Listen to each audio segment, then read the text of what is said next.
బట్టి మరి మనం ఏం చేస్తూ ఉన్నాం? ఈ వాక్యం మీకు అర్థమవుతుందని నేను అనుకుంటున్నాను. మన రక్షణను మనం ఏం చేస్తూ ఉన్నాం? నిర్లక్ష్యం చేస్తున్నామా? మన దేవుడు ఎవరు? కార్యములు జరిగించేవాడు. మన దేవుడు ఎవరు? మేలులు జరిగించేవాడు. మన దేవుడు ఎవరు? స్వస్థపరిచేవాడు. మన దేవుడు ఎవరు? బ్రతికించేవాడు. మన దేవుడు అవసరతలు తీర్చేవాడు, అక్కరలు తీర్చేవాడు, ఘనకార్యములు జరిగించేవాడు, గొప్ప కార్యములు జరిగించేవాడు.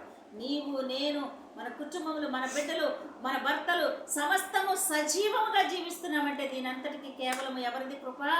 దేవునిది మాత్రమే. ఈరోజు మనం ఇంత క్షేమముగా ఉన్నామంటే ఎవరి ప్రేమో తెలుసా? ఆయన ప్రేమే, యేసయ్య ప్రేమ.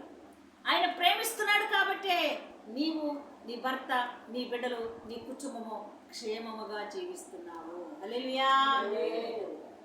నీ కొరకు ఆయన శ్రమ పొందెను, నువ్వు సుఖముగా ఉండాలి అని, నీ కుటుంబం సుఖముగా ఉండాలని ఆయన నీ కొరకు శ్రమ పొందెను.